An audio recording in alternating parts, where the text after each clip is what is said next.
नमस्कार। खेत खजाना में आपका स्वागत है। आज रविवार का दिन है और मार्च की तारीख है 3। कल से मार्च का पहला नया सप्ताह शुरू होने जा रहा है और मार्च में जो कारोबार है खाद्य तेलों का, उसमें क्या स्थितियां रहने वाली हैं, इस पर थोड़ी सी बात आज कर लेते हैं।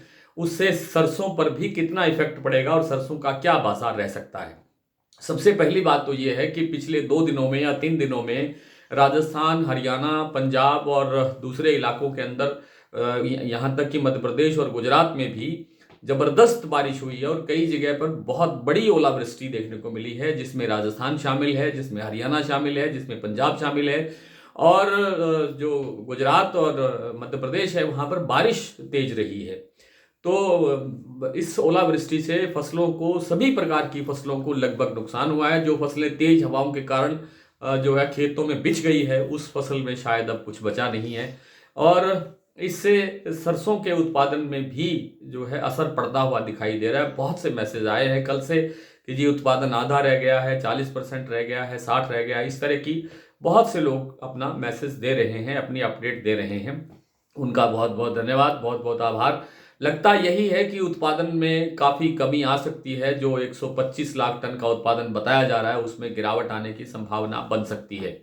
लेकिन फिलहाल चूंकि अब बिल्कुल फसल तैयार है और नई फसल की आवक शुरू हो चुकी है, 8 लाख बोरी के आसपास आवक हो रही है और इसमें अब इस सप्ताह के अंदर आवक में बढ़ने की संभावना बन सकती है। लेकिन सरसों के अंदर ज़्यादा गिरावट आने की गुंजाइश कम लगती है।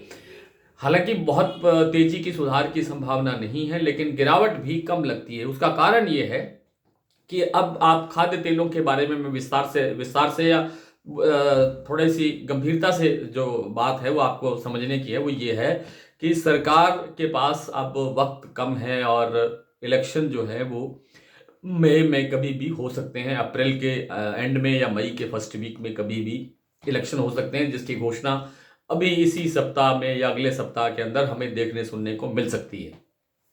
तो सवाल यह है इलेक्शन के साथ कि इलेक्शन के तुरंत बाद सरकार जो भी बनेगी, उसे ये पता है कि पिछले 2 साल से घरेलू तेल तिलहन उद्योग का जो जो हालत है वो मृत प्राय हो चुकी है, डेड हो चुका है घरेलू तेल उद्योग। उसको जीवित करने के लिए, उसको संजीवनी देने के लिए विदेशी तेलों पर ड्यूटी बढ़ानी पड़ेगी, ऐसा तेल उद्योग का मानना है, ऐसा तेल से जुड़े हुए सभी वर्गों का मानना है। और उनका ये कहना है कि सरकार को ये कदम इलेक्शन के तुरंत बाद उठाना ही पड़ेगा।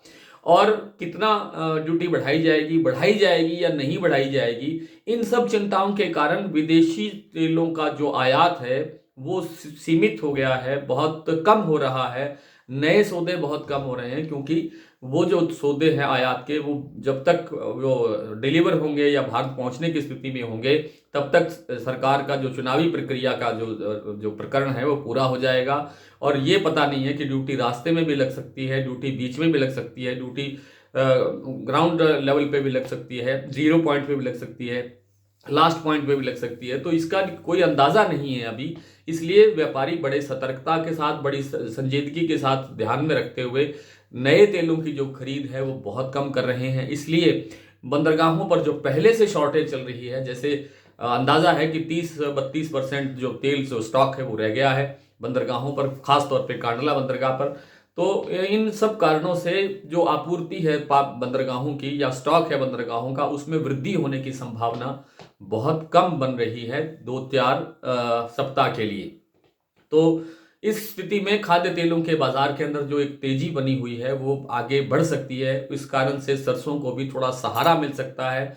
और सरसों तेल में भी न तो अब कोई ज़्यादा मंदा लग रहा है, न किसी पाम में, न किसी बिनोला तेल में, न सोया में, न सूरजमुखी में, न और किसी तेल के अंदर मंदे की संभावना नहीं है। बिनोला तेल के अंदर जैसा हमने पहले आपसे बताया था कि एक बड़े ऊंचे भाव आने के बाद में थोड़ी मुनाफा वसूली आ सकती है, वो आ चुकी है। अब बाजार और यहाँ से गिरने वाला नहीं है। गुजरात का कड़ी का भाव 900-905 रुपये कॉटन वाश का बना हुआ है। इसमें आगे सुधार होने की संभावना बराबर बनी हुई है। सोया का जो तेल है 955 रुपये है महाराष्ट्र के प्लांटों का भाव। इसमें भी गुंजाइश बढ़ने की है, घटने की नहीं है। 855-60 रुपये के आसपास पाम का भाव है, जिसमें ओलिन का भाव है, जिसमें भी वृद्धि हो सकती है। इसी तरह दूसरे तेलों के अंदर भी बाजार बढ़ने की संभावना है, जिससे थोड़ा बहुत सहारा सरसों को मिल सकता है। इतना सहारा जरूर मिल सकता है कि गिरावट ना आए और बाजार स्टेबल हो जाए। खैर, कल विस्तार से बात करेंगे आवक देख करके। तब तक के लिए नमस्कार।